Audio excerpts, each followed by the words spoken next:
Hi, welcome to Clutter Bravado.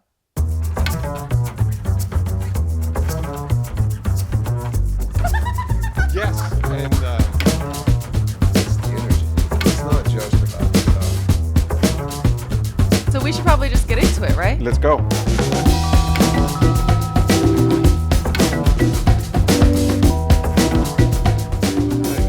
Hello. How are you? I'm good. How are you doing? You good? I'm excellent. Okay. Excellent. Like, it's a good day today. It is a really We're good day. going to have the king of excellent, which is Jeffrey Saad a little later. He's so cool. He's so cool. And you'll see what excellent looks like Yeah. every day. How did you and Jeffrey meet? We met 30 years ago. Oh, like when I was 6? Yes, and exactly. Great. Just checking in. Just to make sure that we get the yes. I was in first grade. You were 6. Yeah, okay. And I was 25. Awesome. I don't know how the math works, but yeah, something like that. Something like that. And Jeffrey had a restaurant in the marina called Sweet Heat.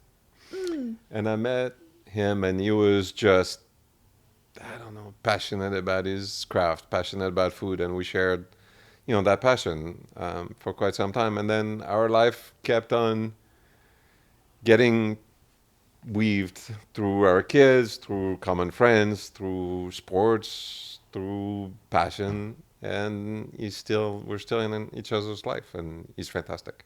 I feel like every hyphenate that you have, because you're a chef and you were a boxer and you are in the design space, and he's in martial arts, and he's a chef and restaurateur and a real estate.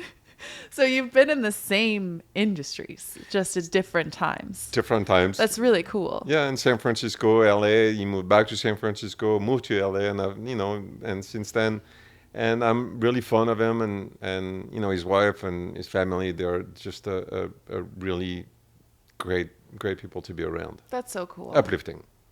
Yeah. Is kind of what I would describe them as. I like that. That's really cool. How have you been? What have you been up to? This week has been good. Yeah? Yesterday was fun. You participated in it. It was fun. The Art of Elysium event for Jorge Perez. Yes. For the release of his book. I haven't decided whether or not we swear on this podcast yet, but let's break into it. Yeah, for sure. The shut the fuck up method. Exactly. The shut the fuck up method. It's a book that Jorge Perez wrote, and so they had the big event last night, and you cooked 70 people or 80 people. 70 people. And it was, it was stressful for a short period of time, but it was good. It went well. A great vibe. I think that people loved everything. I mean, there was a really good vibe. There was a lot of love in that room upstairs last night. It was so fun. I actually haven't spent any time up there, but it's like in the same building. So That's great that all of these creative people, every floor is a different creator. We're going to have more people from the building on the podcast, which I'm really excited about. But it's creating this culture of creativity and supporting artists. And last night there were so many artists in attendance, and it was really fun. I had the opportunity to play the piano. And that was magical. Oh, it's a beautiful piano. And I loved playing. I love to play. And if somebody asks me to, I'm not going to be that person that's like, oh, no. It was fantastic. It was right. It was perfect timing. And end of the night, it was just a wonderful end to a great evening. And did some fun food. Fun food. It was really good. So Mexican inspired. We had tacos and a little chicken with adobo sauce, and so good. Those vegetables though. The mushrooms. Yeah. The mushrooms were good. They were so good. Not magic mushrooms. Let's be clear. They were, yes. They were magical, but they were not magic mushrooms.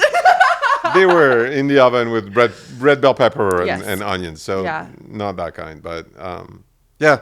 And Jen from Art of Elysium is, she supports artists and She's an writers incredible and host. musicians, and she's a great host. Yeah. So I'm glad Yeah. that we could. I'm glad when we can help. That's for sure. And Yeah. I was glad you were here and that you sang and played the piano was magical. So Thank you. I thought it And that was you really cooked. We fun. just had such a wonderful time there. And I got to meet so many people too. There were just some incredible like writers and photographers and visual artists and musicians. There's so many people in attendance. It was really neat, and I am excited to like spend more time up there, getting to know everyone and for their salons that they have. Yeah. That's really cool. Yeah, we met. Melanie was there. Melanie was there. Melanie will be on the podcast. I'm really excited to have her later down the line. But she's so cool. This painting right here, or this photograph. Excuse me, photograph behind me is her, and her work is just absolutely magnificent. It's so cool. And she's just fun and smart and passionate about art. So she'll be a good one to share. Yeah. Share all that passion she has in her. Cool. So, all right, we have to get to the reason why we do this podcast. One of them. One of the reasons why we do this podcast is that I'm trying to learn more about design. I'm trying to learn more about what makes a designer tick, what inspires them, and that's what inspires me, and especially in the design space. So, do you have some homework for me? Well, talking about homework, I'm glad you asked. So I obviously, the design industry is my family. Lots of people I really love working with or sharing with. One of them is Oliver Furth. And Oliver is a youngster, just like you, but so talented. He's so talented in design, and he's acquired a huge amount of knowledge. And he has an eye that I really respect. And so he came out with a book about 2 months ago, and I just love that book. I love him, but I love his book. And so you need to read it. You need to go through it and see all, read it because it's really well written. See all his philosophy behind it, the support that he gives to artisans and artists, the broad knowledge he has about different periods, be it contemporary, antiques. He's learned and he's really refined his craft, and I'm really hoping that one day he'll be sure to sit and talk to you. But before that happens, you can enjoy this wonderful, wonderful, wonderful book. And oh wow, okay, it's called OP or yep. Up. OP. It's up because it's optimistic. Let's do that one again. Optimistic interior. Amazing. Oh, this is so beautiful. Okay. I have every time I get a design book, first I have to go through it and look at all of the pictures. Yep. That's probably what everybody does. That's why I mean, going back to my picture book days, but this is so beautiful. This is so beautiful. His work is it feels really friendly. Does that make sense? Yeah. Like it feels not friendly in a way that it's trying to impress you, but friendly in a way that it feels comfortable and like it's familiar. Mm-hmm. Yeah. And same thing. I think that I met Oliver probably close to 20 years ago or 18 years ago. And since then he's been, learning, which is one of the reasons for this podcast is to keep on learning, keep on meeting new people, keep on bringing, passionate people from different parts of their lifestyle. It doesn't, but artists, designers, culinary artists, people that are passionate about life. And he's definitely one of them. Okay, amazing. Then homework number 1. Homework, that's your first one. Read OP. Read OP. By Oliver Furth. I love it. Thank you. You're welcome. I also love that there's so much that you and I have in common, even though we have completely different life experiences. And I find that like anyone that we bring on, like Jeff, we've lived completely different lives, but you guys have lived such similar lives, and there's so many things that are differences. Like I love looking at the similarities that people have and finding the similarities, because there's something that's really, really beautiful about that. But for you to have 25 years plus 30 years 30. plus experience in the design space, and for me to be so brand new to it and so curious about it, there are so many things that I'm excited to learn, but I also have a feeling that you're going to learn something too. Oh, for sure. I think that look, every time I listen to someone, I learn something. Yeah. And so, for you bring a freshness to the way you interact with people that, for me it's great, because it's at a certain point you kind of look at things in the same way, and you challenge that a little bit, and so that's going to make me much better. And then listening to artists and designers and delving into them, I'm going to learn a lot. And I'm excited about that.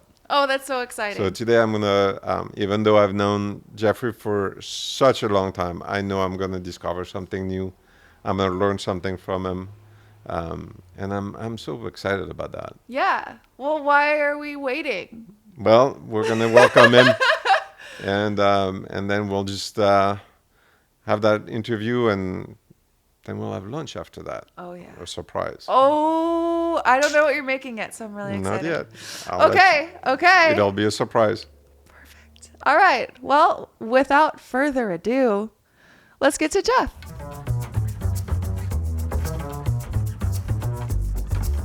This is Clutter Bravado, and today we have Jeffrey Saad. Is it Jeffrey or Jeff? Which do you prefer? I'll answer to anything, but Jeffrey's good. Jeffrey's good? Yeah. Okay. Yeah. I'm going to call you Jeff. I'm okay with that. No problem. Bill, Ted, whatever you want. Perfect. Yes, Yeah. yes. I'm open. So, Jeff, how are you feeling? How's your day? How are you feeling today? Very similar to every day. Same old wonderful. Yeah? Waking up grateful. Okay. When I get to come sit here, like, hello, if you can't be happy here, you can't be happy. It just feels good. That's amazing. So, about you, I'll tell you about you. Please, thank you. So Make you it good, are, would you? so you are in Real Estate Rockstar, restaurateur, chef, TV personality, Wow. Motorcyclist. Yes. And you have a podcast as well. Yes. And really focused on what you can control, controlling those things, and letting go of the rest, and sort of letting everything sort of fall the way that it's going to fall. Exactly. Being in acceptance, I think that's so beautiful. So how did you get there? I got there by starting somewhere very far away from there. Yeah. We all have, I've always believed this, like, there's no such thing as no baggage, right? We all have baggage. Absolutely. What really matters is how do you deal with it? Mm-hmm. That's the difference. And if you have no baggage, that's baggage by itself, because then you really can't relate to the world, right? Oh my gosh. So, grew up with a rough ride, but like, always just felt like life is good. Be grateful, appreciate it, and that always was kind of a natural instinct. But I always say, just like anything in life, right? You want to learn a language. I'm not just going to say, hey, start speaking French right now. I mean, Laurent can, but for the rest of us, it's a lot of work, right? Yeah. And being happy, being grateful, being peaceful is no different. It takes effort, right? Like, I make it a practice. I make it a study. And then when I started reading Ryan Holiday's books, it's all the Stoic philosophy, that's when I got the circle tattoo. Because nice. The circle of control, that's really what it is. Anxiety is really just simply the gap between where you are and where you want to be. Yeah. So if you get rid of the gap, you get rid of the anxiety, and just stay present. And anything that comes up, I look and I go, can I affect this? And it's very important. It doesn't mean you don't care and you're going to ignore it. Like, there's a war going on. Oh, well, I'm fine. No, that's not it. The idea is, oh my gosh, there's this war happening. It's making me feel terrible. Okay, but now what can I do about it? All right, so you either make a decision, I'm going to fundraise, I'm going to go there, right? But if you're not going to do anything, then let it go. Yeah. Leave it outside your circle. You can't affect it. COVID's the greatest example, right? I remember going, okay, wash hands, stay 6 feet away, wear a mask, I'm done. I never thought about it again. Like, yeah. looking at the statistics aren't going to make it go away, aren't going to make you feel better. Mm-hmm. People get absorbed in all these things that they can't control, and it just makes weight on your life. So every day I try to wake up weightless. That's beautiful. And so I also, like, I've studied up on you a little bit. Uh-oh. And I've learned your morning routine. Uh-oh. And it's deeply involved and really beautiful. Thank you. And there's so many steps to it that like allow you to get aligned into this place of being able to show up as your best self with your clients, but also just for yourself as you go through your world. So because we talk a lot about like design and how we show up in like the aesthetic space, in real estate, your morning routine, how does it actually like affect that part of your business? You are so good, not only in your research, but in your understanding, because that, to me, you just summed it up so perfectly. Like, if you're if you're anything for that matter, but especially if you're a creative, the only way to show up and let that stuff flow is to be cleansed. Yeah. Right? Like I always say, if you wake up and the first thing you do is look at your phone, that's like the mental equivalent of eating nachos for breakfast, right? You're just going to muck that stuff up. Yeah. And you're not going to be in a good place. You're going to spend the whole day being behind, being agitated. So yeah, that routine has evolved over the decades. You know, it started way back, Laurent, when you and I knew each other in San Francisco. I'd go to the little Starbucks at Laurel Village. It was the only one that was open at 5 a.m. Everyone was like, are you nuts? I'm like, no, I love this. My time.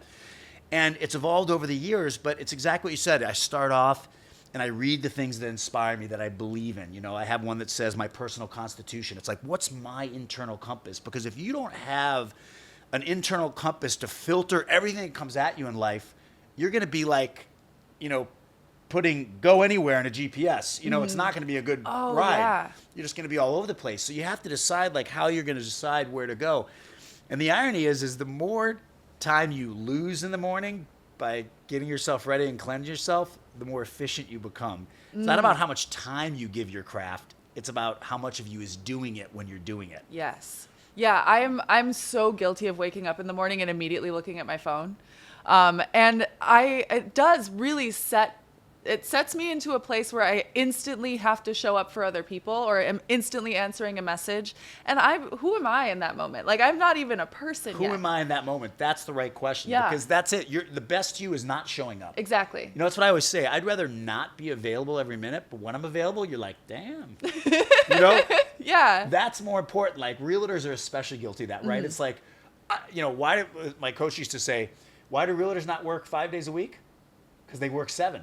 I mean, they just choose to work every day, all day and night. And what happens is your batteries are draining. I don't care who you are. I mean, you cannot be at 80 or 100% every day and every night. It's just not possible. So you either disappear and show up a rock star at 100%, or you're always available and you suck. It's like, some version in the middle. But I want to be the best. People deserve that of me. I owe that to the people in my life. And when my daughter was young, she's 27 now. We have the best relationship, Bella. But, she used to say to me when she was really young, Daddy, you're so selfish. But she meant it like in a pot, like her translation, if you ask her now, was like, I was always taking care of myself. Yeah. But that's why I was always able to show up for them. Never missed a soccer game, all the classic stuff, made lunches every morning. But I had to go take care of myself first, because then you don't have this underlying agitation of like, I haven't gotten to the gym, I haven't done what I wanted to do, and then you're not great for people. And that also shows up like your daughter would then see you setting an example for taking care of yourself first. If you're growing up with a parent who isn't capable of taking care of themselves in a way, then it affects the way that you take care of yourself, because it's either that and I have this experience where I'm like, almost always like seeking something else to help me or to fix me. And one of the biggest transformations that I've had is recognizing that I, simply because I have a spiritual practice, like I am taken care of in that way. But I have to be the one that's showing up for me first. Bravo. Yeah. It's such a beautiful thing. Show up for me first, right? Yeah. And, and in a world where, go ahead, Lauren. I just think that, I'm still doing the newspaper, coffee, and the croissant, so I need to... Dude, that's a delicious morning No, routine. honestly, I think that's a great morning routine. I'm over there like, and you're like, a croissant. Just flakes all over. in the bed. I do it in bed, too. No. Oh, yeah. Oh, gosh. Well, okay. I mean, listen. So I'm learning. But okay? this podcast is called Clutter Bravado for a reason. Exactly. We're all a little messy. We're all a little messy. But Speaking it's also of, important, go ahead. The beauty, too, is there's no one size fits all like everything in life, right? And I always say to people, like, ignore all this if you wake up in the morning and love your life. Like, if that croissant's working for you in bed, just keep doing it, man. The only thing you need to fix is stuff that's not working. When there's a gap between where you are and where you want to be in the life you want to live, then you got to go, okay, what should I change, Speaking of, that's exactly what I was about to ask you, actually. Because of all of the work that you've done on yourself and the way that you live your life now, you're really living in your, like, full, you said what was it, everyday wonderful? Same old wonderful. Same old wonderful, yes. So that's beautiful, but then also, I wonder if there is still a part of you that you're, like, constantly working on or that's constantly transforming, and what that challenge is for you right now. That's a great question, because, I really don't think you ever purge the demons. I think you just stay mentally fit so you can keep outrunning them. Mm-hmm. You just got to stay ahead of them, because they're there and they're not going away. But like anything in life, right? You can be afraid of the demon. You can fight the demon. You can deny the demon. You can break your neck looking backwards at the demon, or you can just be like later and be ahead of it, and definitely, I mean, like, I don't care who you are. You're going to have those bad moments. You're going to, get in a bad place, and it happens to me for sure. But what I've learned is, like everything in life, it's not about what happens. It's how you react. Mm-hmm. It's the one thing we have full control over, how we react. I don't know what's going to happen tomorrow. I might trip walking down these stairs. This will be my last, podcast. But, if you say, I'm going to focus on what I control and be my best self and react. This girl said it best to me. I love it. She said, I was talking about it, and she narrowed it down into 3 words instead of my long explanation. She goes, the key is just to clot quickly. And I loved that. Clot quickly, right? So the idea is... I like that. You get cut off in traffic, that lasted 5 seconds. Mm-hmm. So you got 5 seconds to freaking get over it, okay? Mm-hmm. If you're going to all day long retell the story, can you believe that jerk? And right? That's the difference. So it's not that watch this podcast and you'll be happy forever and nothing's ever going to go wrong again. No, it's just... how do you react and how do you make it go away faster, right? Because that's what most people struggle with, is they just keep retelling the stories, because that's somehow, it's an Eckhart Tolle thing, right? It's like there's this comfort in victimhood sometimes. Absolutely, yeah. And so I'm just really getting great at, like, I always say it's like, Laurent used to kick my butt in boxing. I've always been a martial artist my whole life. San Francisco used to be this boxing gym. This guy is a badass, trust me. But I've said, now I'm into mental martial arts. It's like, oh, yeah. Let it go by. Nothing's going to stick. I'm just going to let it pass. You know what? And I tell my son, what the best counterattack is? A hug. You want to diffuse stuff immediately? Just hug somebody. And whether it's a real hug or a mental hug, like, there's so much more power in letting it go and being bigger. Again, do I do it all the time? No, I fail often. Yeah. But am I better all the time? Hell yes. And that's the key. Every now and then it just feels great. When something happens in the old you would have been like, come on. And all of a sudden you're like, it's okay. It feels good. Yeah, that's beautiful. And especially the martial arts element of it, because they say that, what I've heard, I'm not in martial arts at all, but what I've heard is that the point of the you don't practice. Have to. It's anyone that meets you is just going to go, what can I do for you? No one wants to hurt you. I have never been in a fight. But one of the things that they teach is that you want to always stay ready so that you never actually have to fight. Like, the whole purpose of the practice is to avoid it at all costs. And if you absolutely need to, you can show up whenever that time comes. Bravo. But the goal is to never have to use it. Yeah. Exactly. And and it's like, do you do Krav Maga for a while too, or no? No, you did. Krav Maga is the Israeli, military, and these guys are like scary. I mean, the first day of class, I was like martial arts my whole life. First day, boom, blood all over my nose. Whoa! But their whole philosophy was like, you don't fight unless you have to, and when you have to, you kill.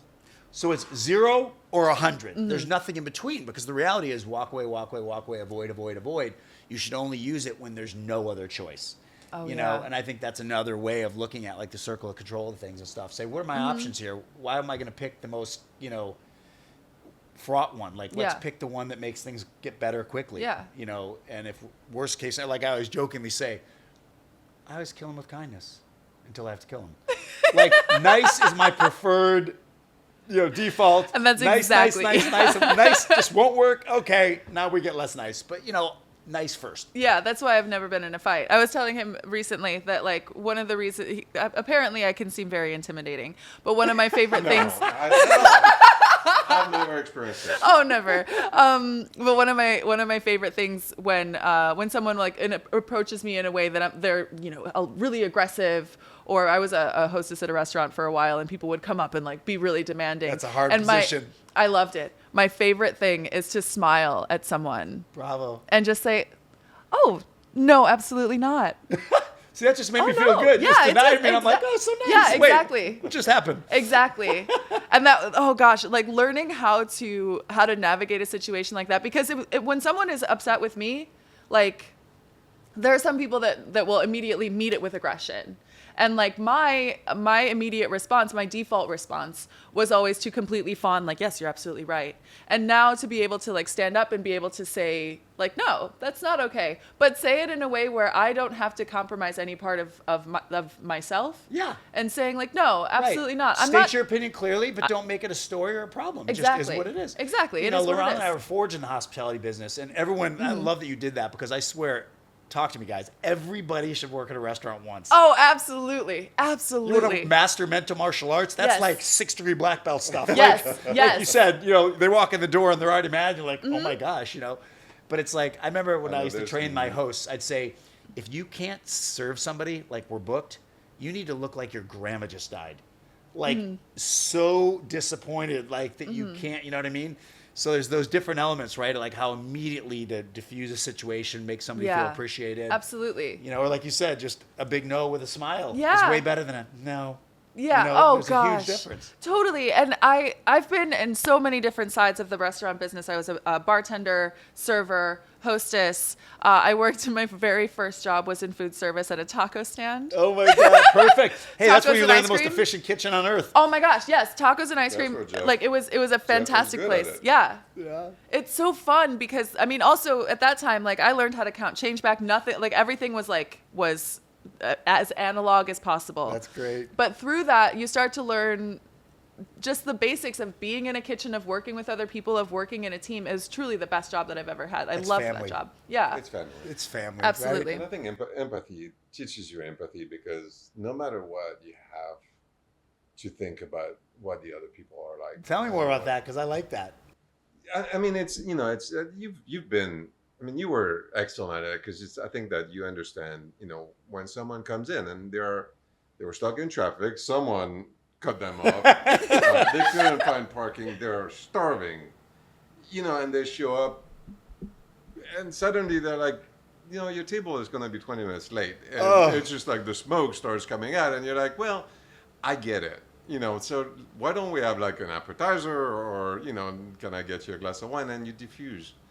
But it's true that people show up with their stories, with their baggage, and you have to try to read through it. And, you're an example of it. Well, I try, because I always say, like, one of the things, as we get older, I'm 57 now, right? Like when you're young, you're invincible, you know everything, right? And then you realize how much you don't know. But one of the things in the last 5 years that I've really embraced is I see your flaws, but I don't see your struggles. Who am I to judge? So easy to go, or whatever. Yeah. But no, stop. Like you said it perfectly, Laurent. Like, what's in the background, right? Like, for all I know, this person just lost a loved one. This person just, you know what I mean? And it's like, I'm training myself to default to positive expectations always. Assume the best. No matter what happens, assume the best. What's the other side of this? Go straight to what's the other side of this that I'm not seeing. The Wright brothers used to have a policy, and I loved this. Whenever they disagreed, they had to swap sides. Oh, I like that. Ooh, we're gonna do that. Yeah? Ooh, that's Okay, gonna great. be a good. That's gonna be a good workout. For us. That's fantastic. That's a really great idea. Right? But think about it. You tell me this piece is disturbing and da-da-da-da-da.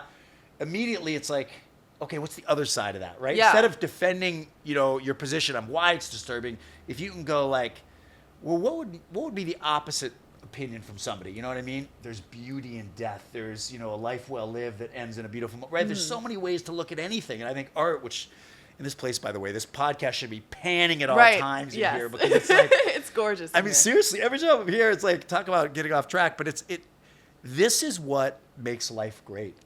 And don't ever kid yourself. I always say, money's not everything, but damn, I'd rather be sitting here in a bad mood than, you know what I mean? If you got to be somewhere, like, you might as well be surrounded by things that inspire you and intrigue you. It's a great place to cry if you need to, I guess.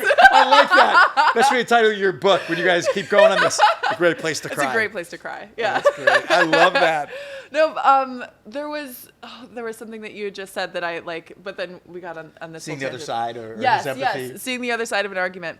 One of my favorite things that that I try to practice as much as I can is admitting when you don't know something and admitting when you're wrong. And whether it's just to the person that you're talking to or whether it's someone that has nothing to do with the scenario at all, but just saying like, oh, I think that my perspective on that was a little skewed. Good for you. And there's so much power in that. And that's not something that our society really looks at all. You are so right. You bring up, God, we keep like, she's like, ooh, are you like mind reading me or something? It's like, but like, what about the big things that I'm hung up on that people always give me kind of like, but they can't come up with an example that makes sense of it. I say, there's nothing less valuable in this entire world than being right. Oh, yes. You will lose friends. You will make people not like you. You'll blow business deals. There is never a time when being right works. Even an attorney in a courtroom, it's not about being right. It's about getting to the right place. Yeah. What's the story that gets you to the right place? And people are so hung up on, I always call it the Google test, right? You always know you're at a dinner party with some people, you say something, so the guy or girl that Googles it, they're the ones that have to be right. I've learned to be like, even if I really believe I'm right, I go, you know what, I may have misread it. Because there's no value. Yeah. There just isn't. I mean, if you say, hey, I'm going to walk out of that balcony and I know that it's, about to fall and it's been roped off, it's probably good that I'm right and not let you go out there. Yeah. But those are rare exceptions. Most times, it's just so powerful to let go of being right and just focus on getting to the right place. Yeah. That's it. I'm not going to sit here and argue with you about your opinion. Instead, I'm going to go, where's she trying to go with this? Where's the place that will be good if we get to? Let's focus on that instead. Yeah. The needing to be right thing, there's this thing like, would you rather be right or would you rather be happy? There you go. Yeah. There's so much value in that. And I'm sure that also, did you ever have an experience when you were first like getting started in any part of any of the many things that you do where you had to allow yourself to be a beginner to a point of like, I mean, this, and even, I don't know if you're starting anything new now, where humility needs to come in, where you have to say, oh, I don't know, and allow yourself to learn. Like, where is that area of your life right now? Yeah, that's a great question. I've always said, I tell this to my kids all the time, nothing great in life happens till you're sick to your stomach. If you're comfortable, you're screwed. You're never getting anywhere. Discomfort is what forges brilliant tipping points, So I have those moments all the time. And what you said is really crucial. Like you can go into it with like F plan B. I'm going to make this happen. It's when I did the food show and all these other things. It was like, there's no plan B. I'm doing this, but at the same time, again, like you said, humility, teach me, show me. How do I add value to you? I want to be part of this. I want to make it better. What can I do? And that's also why I never watch news. Not only because it gives you zero value. True. Never have I heard anybody go, I love when people that are really hung up on news. I'm always like, tell me one thing about it that's made your life better. And they're like, well, I'm informed. Okay, and how does that help? Because it's expiring information anyway most of the time, right? So it's like, but also the other side of not wanting to consume news is because I'd rather hear it from you two.